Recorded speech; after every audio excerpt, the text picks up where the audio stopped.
Hola, hola.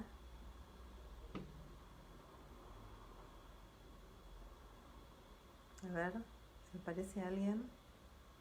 Hola, buenas noches. Me adelanté 20 minutos al horario que había anunciado, pero no sé ustedes, pero yo estoy como si fueran las 2 de la mañana ya. Hola, Guillermo, ¿cómo estás? ¿De dónde sos, Guillermo? Si querés contame, no sé, no es obligatorio. Vamos a ver si aparece más gente para la lectura y si no, Guillermo, corto y vuelvo en unos minutos. ¿Mm? Porque yo después no sé editar el video y toda esta parte queda como muy, muy boba. Bueno, me parece que... No, vos no, está todo bien, Guillermo. Vos está perfecto. No, no te preguntaba que de dónde sos. ¿Sos de Argentina o de otro país? Si me querés contar. Bueno, ahí viene más gente. Entonces por ahí nos quedamos.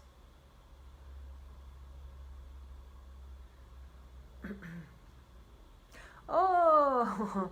Saludos a Cuba, Guillermo. Qué lindo que estés en la lectura. Cariños desde Buenos Aires. Yo estoy en Buenos Aires. Creo que nunca antes tuve un participante desde Cuba. Así que sos muy bienvenido. Qué alegría llegar hasta allá. Muy bueno. Bueno, veamos. Guillermo, si veo que la gente no se suma o que van desapareciendo y finalizo el video, no te preocupes, lo vuelvo a iniciar después, ¿sí?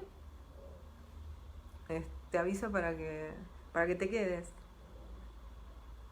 Mm, Bueno, entonces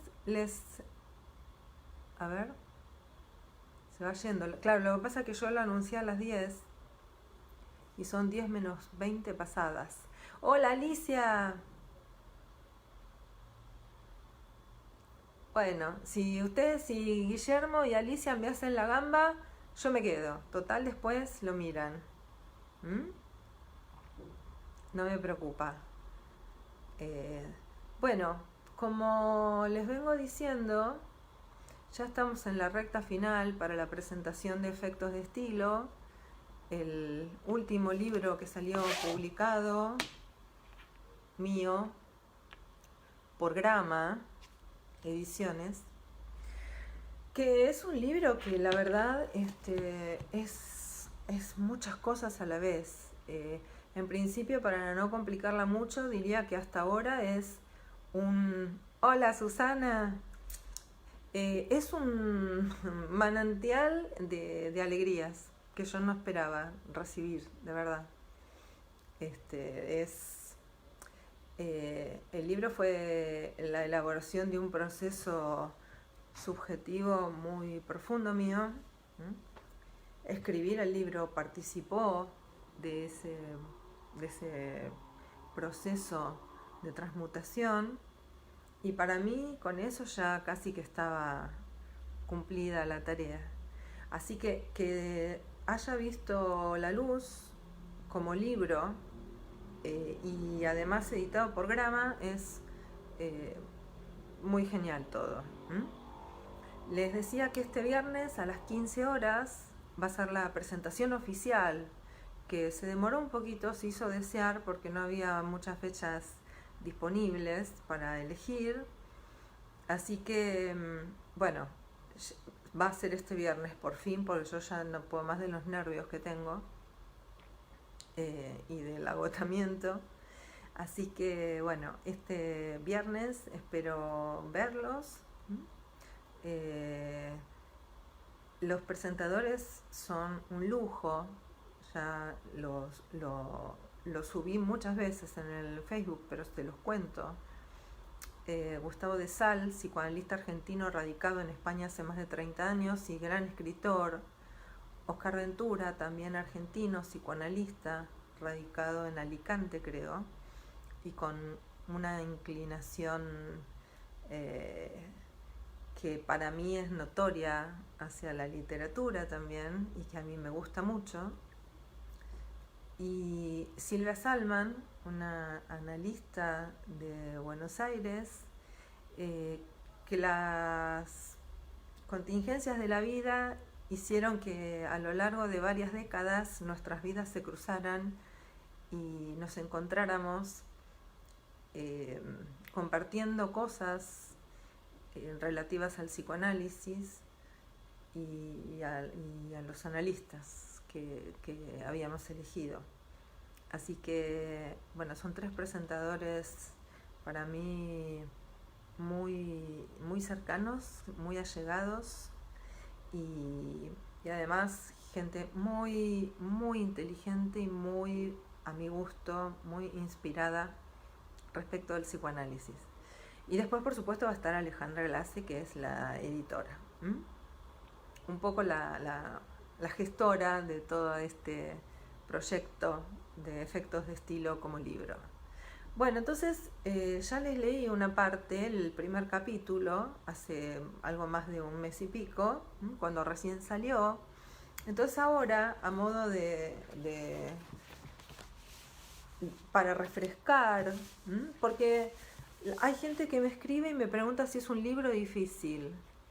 No, no es un libro difícil, no es un libro de teoría psicoanalítica, no es un libro escrito en jerga lacaniana, porque mi ambición, quizás, podría decir, al escribirlo fue que pudiera trascender el ámbito del psicoanálisis lacaniano y que cualquier lector que haya sentido que no podía con su vida o que tenía síntomas que lo arrasaban o que la angustia no lo dejaba vivir o que tenía problemas de amor o de desamor, pueda encontrarse con efectos de estilo y el libro llegue a ese lector. Lo ha leído gente que no tiene nada que ver con el psicoanálisis y todos fueron muy generosos en los comentarios, sobre todo que lo disfrutaron mucho, que para mí eso es muy importante en un libro, ¿no? Que se disfrute su lectura. Y después, bueno, si da cosas para pensar y da cosas para profundizar, o si toca de alguna manera particular el cuerpo del lector, mucho mejor, ¿no? Así que no es un libro difícil. Y para demostrarles eso, les voy a leer unas partecitas de la segunda parte del libro, que se llama La línea del umbral, que empieza con un epígrafe de Felisberto Hernández, que dice: yo he deseado no mover más los recuerdos y he preferido que ellos durmieran, pero ellos han soñado. Entonces, este capítulo se llama Escribir el desamparo. Nací en octubre en la ciudad de Buenos Aires. Voy a chequear el volumen, perdón, que siempre resulta que está abajo. Ahí está. Escribir el desamparo. Nací en octubre en la ciudad de Buenos Aires, en la misma fecha que mi madre. Gracias a tan infrecuente fenómeno obstétrico y astral, ella siempre dijo que era su regalo de cumpleaños. Me encontré, como dijera Clarice Lispector, nacida. Como si la coincidencia no hubiera bastado, llevo el mismo nombre que ella. Quizá por eso desde chica me sentí sin lugar, exiliada. En algún momento muy posterior de mi vida pensé en John Lennon y en su hijo John. También compartían fecha de nacimiento, pero aunque el sonido de los nombres resultara similar, la escritura de los mismos difería por completo y eso, desde mi perspectiva, era una ventaja, sobre todo para John. Lo escrito hacía la diferencia. Mi hermano más grande se llamaba como nuestro padre, es decir que podía tratarse de un modus operandi, a pesar de evocar en su caso a Ricardo Corazón de León. Como con él, el relato familiar aducía que no me llamaba así por mi madre, sino que era en honor de la reina francesa Leonor de Aquitania, famosa por haber protegido a trovadores y poetas, poseedora de un espíritu libre y combativo, esposa del rey Luis VII de Francia por 15 años y luego de conseguir la nulidad de dicho matrimonio, esposa de Enrique II de Inglaterra por 35, 15 de los cuales los pasó en prisión. Cuando nací, mi hermano mayor no había cumplido todavía un año. Por décadas me sentía abrumada por el peso que mi intrusión inesperada y casi accidental produjo en esa familia. Es peculiar la manera en que se arma una historia para dar cuenta de nuestra llegada al mundo. Ese es un gran misterio. ¿Cómo llegamos al mundo? Llevamos en nosotros el desconcierto de haber sido concebidos, dice Pascal Quignard en El sexo y el espanto, ausentes por toda la eternidad de la escena que nos arroja a la existencia. Suena lógico, a priori, que la historia que haya que armar esté a la altura de semejante desconcierto. La fantasía de ser hija adoptiva surgió muy pronto en mí de manera inexplicable, o no tanto. Mi abuela Elvira era una narradora oral. Contaba historias que improvisaba frente a preguntas que inquirían sobre su intimidad. Una de esas historias, ante los comentarios que admiraban su aspecto siempre joven con una nieta de mi edad, era que su hija, mi madre, era hija de su marido cuando ella se casó con él, es decir, que la había adoptado. La contracara de aquel relato era el terrible sufrimiento que un parto hogareño de horas le implicó, casi al punto de poner en riesgo su vida, determinando que mi madre fuera hija única. Atenta a los detalles, a las palabras de los otros, a las propias, a los gestos, a los silencios, buscaba indicios en mi familia que dieran cuenta de que era querida. Tenía una sensibilidad a flor de piel que debía manifestarse en cada momento, haciendo de mí una niña difícil, a pesar de que en todo lo demás era muy dócil y obediente. No perdía detalle de lo que ocurría en mi casa. Registraba los hilos invisibles que unían circunstancias, personas, modos de decir, nombres. Desde chica tuve la impresión de estar abocada a inventarme un mapa, algunas coordenadas que me orientaran en un laberinto de espejos infinitos, algún truco que disipara la niebla que me rodeaba y me ayudara a esclarecer los misterios de la existencia. Situaciones, palabras hirientes o violencia física que ellos parecían olvidar al segundo de ocurridas, persistían en mi ánimo por días. ¿Qué sintieron ustedes cuando supieron que a los 2 meses de nacido mi hermano esperaban otro hijo? Pregunté a mi madre con valentía, siendo ya adulta y habiendo muerto mi padre. Nunca habría tenido el coraje de hacer esa pregunta estando él. Temía demasiado a la respuesta. Yo, alegría, los hijos son un regalo de Dios, respondió ella. ¿De Dios?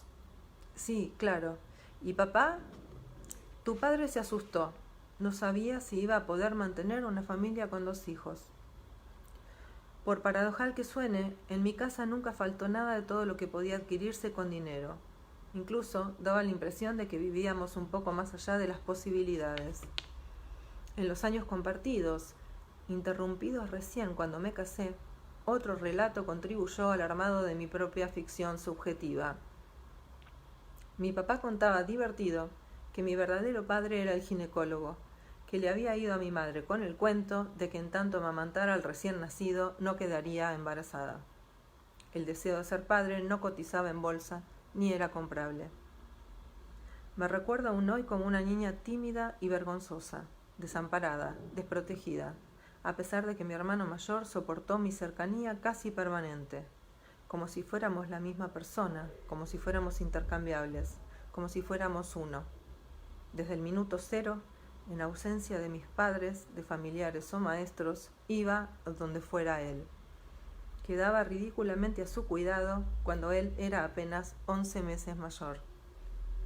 Como me sentía sin sostén afectivo, sin la referencia a aquel lugar desde el que nos habemos mirados y amados, las miradas de los extraños me intimidaban, y eso implicaba un peso del que solo logré librarme ya adulta.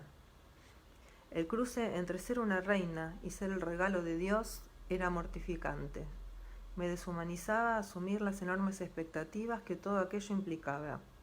Sin embargo, había dentro mío algo de rebeldía irredenta que no terminaba de ser domesticada, educada ni reprimida, que perforaba la barrera de mi timidez. Desde chica, esa rebeldía se manifestó no en los actos, lo que hubiera sido muy ventajoso, sino cuando hablaba. Al parecer, para mi familia hablaba mucho y mi decir era molesto, cuando no perturbador. No estaba bien visto en mi hogar interrogar y menos cuestionar nada de lo que se dijera. El primer recuerdo que tengo al respecto de mi gusto e inclinación por la escritura data de cuando era muy chica. Luego de haber recibido un castigo, me enviaron a mi habitación, donde debía quedarme encerrada hasta que fueran a buscarme.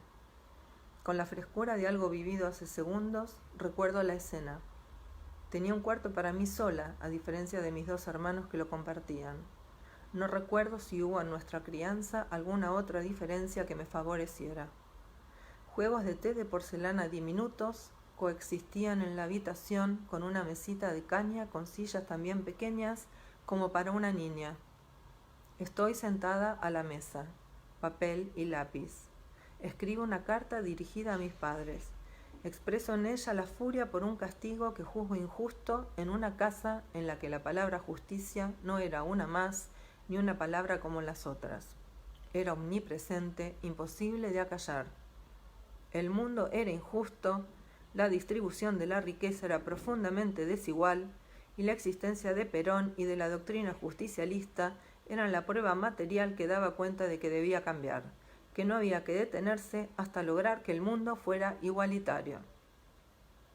El peso de ese mandato, que de todos modos no tenía consecuencias mayores en nuestra vida, más allá del adoctrinamiento cotidiano y la emisión del voto, me agobiaría por décadas. Solo la ironía de Germán pudo con él. En esa carta les digo que algún día me voy a ir, que me extrañarán y recién entonces se darán cuenta del error que habían cometido al castigarme. Pero que ya sería tarde. Primer momento en el que las palabras sustituyen a la acción. Jamás me habría ido o escapado. No tenía el coraje necesario, ni entonces ni mucho después. Al parecer, escribir se me presentaba como uno de los caminos de la libertad que me faltaba y que tanto ansiaba.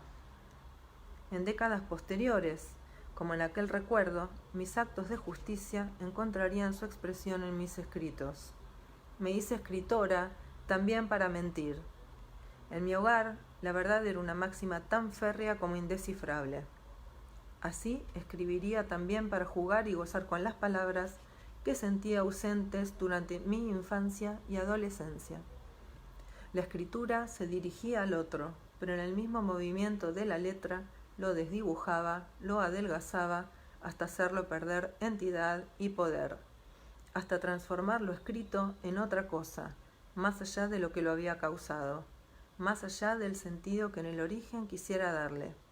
Las letras creaban para mí un mundo paralelo, diferente al que habitaba, un mundo mejor, como el de las canciones, como el de la lengua inglesa. El desamparo no se hizo presente solo a nivel del deseo que precedió a mi nacimiento.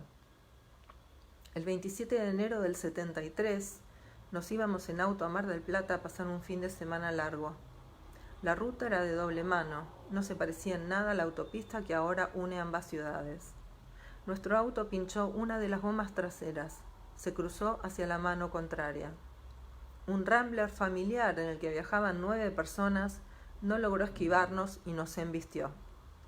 El mayor impacto lo recibió mi mamá, que sufrió múltiples fracturas, y mi hermano más chico, de apenas 2 años y medio, que viajaba en sus brazos. Él salió despedido por el parabrisas. No murió de milagro.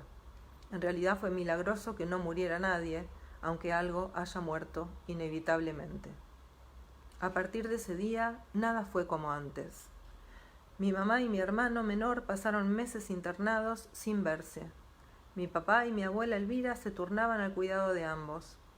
Mi hermano mayor fue a vivir con los abuelos paternos y yo con unos primos en una dispersión que dejaría una marca eficaz e imborrable en mí. El punto es que no fue solo aquel accidente el que jalonaría mi vida con el correr de los años, interceptando el deseo, confinándolo a una espera sufriente. Hubo 3. El de la infancia en la ruta 2. Me tomó décadas percibir y asumir las consecuencias no físicas que aquella tragedia me había dejado como marcas silenciosas, precipitándome en un psicoanálisis a los 19 años. Estaba paralizada. La voz, presencia intangible de mi infancia cuando soñaba con ser cantante, se había transformado en la síncopa del deseo que no encontraba camino propicio. Tartamudeaba y las inhibiciones me aislaban del mundo y de los hombres. El sobrepeso había desfigurado mi cuerpo. Mi mente rendía muy bien en todos los ámbitos de estudio, pero no lograba hacer entrar en mi vida, de la buena manera, al cuerpo que impetuoso me asediaba con voluptuosidad. Mi mamá, después del accidente, tuvo problemas para dormir. Miraba la televisión hasta que terminaba la programación de trasnoche y después leía. A veces yo despertaba en medio de la oscuridad y como un faro titilante veía la luz prendida de su velador. Hoy pienso que, aunque a los 7 años no tuviera registro consciente de sentir inquietud por ella, esa luz tenue y cálida me daba paz. Era el testimonio de que, en tanto estuviera leyendo, mi mamá estaba viva. Una suerte de cogito cartesiano literario. Lee, entonces vive. Es posible que un temor irracional con relación a su vida se hubiera apoderado de mí luego del accidente. Temor de que muriera por verla ir resignada de operación en operación, por sufrir épocas de inmovilidad y rehabilitaciones prolongadas que la hacían llorar de dolor. Era tan joven, apenas 33 años.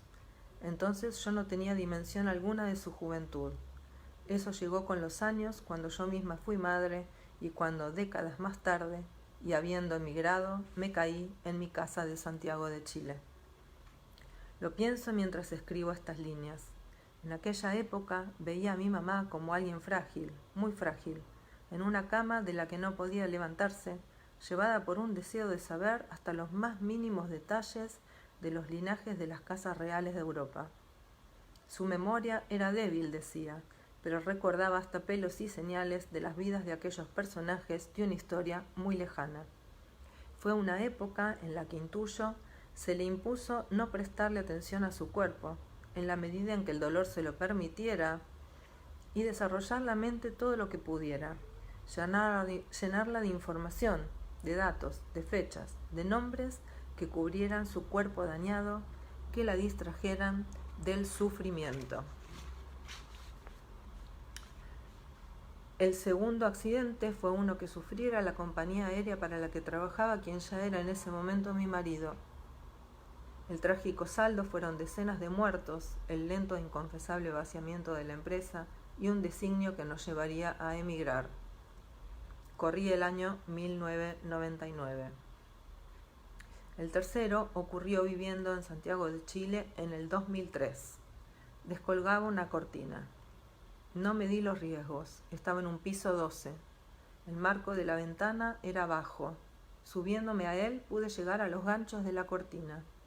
Trastabillé. Podría haber caído al vacío, pero caí hacia atrás, con la impericia de apoyarme justo en la pierna cuyos ligamentos cruzados estaban dañados, como recuerdo de un brevísimo fin de semana en la nieve con mi esposo. Había aceptado ir sin ganas, no me sentía bien, y además no nos sobraba la plata, de modo que tuvimos que elegir entre el mantenimiento de las tablas, recomendable antes de usarlas, o el viaje a la nieve. O esquíes como nuevos sin nieve, o nieve con esquíes faltos de mantenimiento. Elegimos lo último. El clima era espantoso, hacía frío, no había sol. La nieve estaba demasiado seca y había luz plana. En una curva, una de mis tablas, la izquierda, literalmente se adhirió a la nieve. Las fijaciones no saltaron. Hice un giro de 360 grados con el esquí clavado al piso. Se dio la rodilla. Se escuchó un ruido como de cordón de cuero que se corta por estirarlo demasiado. Los pisteros me bajaron en camilla, burlándose porque consideraron que exageraba. Tuvimos que volver antes de lo previsto. El líquido articular se había regado por toda la rodilla. Por la hinchazón había perdido por completo la flexión. Al llegar a Buenos Aires tuve que hacer tratamiento para desinflamar la zona y luego rehabilitación y aceptar de ahí en más la rodilla endeble. El capítulo sigue, pero lo voy a dejar por ahí y ahora les voy a leer uno muy cortito de la misma parte que se llama Umbral y dice: estamos los 5 en la cama matrimonial. Miramos televisión. No tiene importancia qué. Me recuerdo hablando. Las palabras parecen encarnar algo destructivo en la solo aparente concordia familiar. Mi papá se enoja, cosa que es bastante habitual. Quiere que salga. Me niego. Él insiste. Finalmente salgo para evitar algo cada vez más frecuente en el seno familiar, una escalada de violencia ya no verbal. Podría haberme ido a jugar a mi habitación, todavía estaba en edad de hacerlo, o a leer. Podría haber ido a cualquier otro ambiente de la casa, que quedaba a mi disposición por completo, con la única excepción del dormitorio matrimonial. Sin embargo, me recuerdo con la espalda contra la pared, sentada en el umbral de la puerta. Era demasiado fuerte mi anhelo de pertenecer a esa familia, mis ganas de ser aceptada, de que se notara que no era un varoncito más, que era nena y que hacía y decía cosas diferentes a las que hacían o decían mis hermanos. Nunca hice diferencias, los crié a los 3 igual. Esa frase de mi madre daba cuenta para mí de la exclusión que sentía. A esta se le anudaría otra, escuchada minutos después del accidente, camino a Mar del Plata. Estoy acostada sobre el pasto, ilesa. A mi lado está mi mamá maltrecha, con las piernas fracturadas y su cara herida. Además del olor a pasto húmedo y sangre, la imagen de mi hermano mayor, de escasos 8 años, cargando a nuestro hermano, de escasísimos 2 y medio, convertido en un cuerpo rojizo, recuerdo la voz de ella preguntando: ¿dónde están los chicos? Ambas frases se anudaron para delimitar, cuando creciera y me hiciera mujer, lo que consideré una falta o al menos una importante escasez de recursos para arreglármelas con la feminidad. Encajar en esa familia implicaba a la vez que un anhelo irrefrenable, el rechazo de lo femenino. Quizá prefiera ser algo indulgente, en el sentido de que es posible que la familia como institución, en definitiva toda familia, implique un ataque o al menos un rechazo a la asunción del sexo por parte de los niños que la integran. No fue inmotivada la resistencia a Freud y a sus planteos absolutamente subversivos sobre la sexualidad infantil y lo infantil de la sexualidad. Respecto de mi padre, mi madre me había confiado en ocasiones su inquietud por sentir que él no se enloquecía de amor por mí, como suele pasarles a los padres con sus hijas mujeres.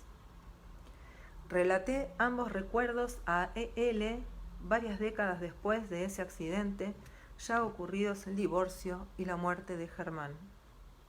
Qué patético, ¿no? En lugar de irme por ahí a hacer lo que me diera la gana, me quedé sentada en el umbral, como ahora, decidiendo si me quedo llorando por lo que ya no es ni será, o decido irme por el mundo. Buscar lo que desea ser, más allá de todos y de todo.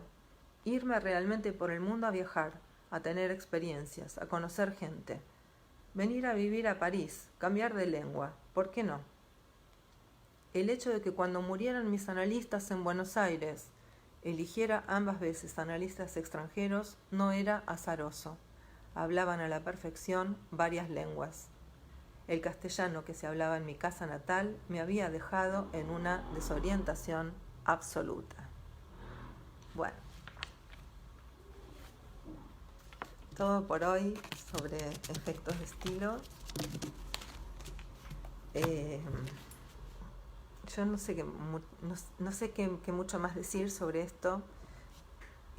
Transito con este libro un espacio que jamás soñé, que supera toda expectativa posible. Estoy muy nerviosa por la presentación del viernes, aunque no lo crean. Siempre las presentaciones de mis libros me ponen nerviosa y también muy contenta, pero este es un libro especial, muy especial. Y yo diría el que me involucra más íntimamente, ¿no? Así que, bueno, nada más reiterarles la invitación que este viernes me y nos acompañen en la presentación de efectos de estilo. Yo creo que va a ser una presentación muy hermosa. Como les dije, no tengo idea lo que dirán los presentadores, pero confío en ellos y tuve algunos anticipos de que el libro les gustó, así que supongo que va a ser una muy hermosa presentación. Va a ser corta, ya les dije, porque estamos todos muy saturados de los medios y de pasar horas sentados mirando pantallitas, así que va a ser corta, yo creo que 1 hora más o menos. Ojalá puedan hacerse un ratito para acompañarme. Y bueno, y a los que estuvieron hoy, solo agradecerles, como cada vez que les leo. No sé qué va a pasar después, yo la verdad que querría tener vacaciones. Fue hasta ahora un año muy intenso y agotador. No sé qué va a pasar, cuándo volveré a leer, pero soy como impredecible, así que seguramente después del viernes, que espero que la presentación quede disponible, la compartiré, y después imagino que habrá un tiempo de descanso para mí y para todos. Los invito a que lean Efectos de Estilo, porque es el testimonio de cómo una vida puede transformarse, cómo alguien puede transformarse en alguien que jamás intuyó, que jamás soñó ser, pero que en esa nueva vida descubre cosas novedosas, y básicamente se descubre con un fuerte sentimiento de pertenencia a la vida, que no está todo dicho desde el momento en que nacemos, ni con la familia con la que nacemos, ni con las frases que nos dicen cuando somos chicos. Uno puede tratar de modificarlas, de restarles peso, de restarles incidencia, y ir encontrando un camino propio que se va inventando, ¿no? Se va inventando. Al menos así funciona para mí, ¿no? Qué sé yo, mi vida cumplió en todos los aspectos, desde el jardín de infantes hasta que me recibí en la universidad, hasta que me casé, todo, cumplí. Y la verdad es que por cosas que fueron pasando, mi vida se desarmó de golpe a una edad considerable, o sea, hace 3 años nada más, no soy una niña. Así que, bueno, hubo que resolver eso, inventarse una vida nueva, distinta. Así que no es un libro de teoría, no es un libro de conceptos lacanianos explícitos.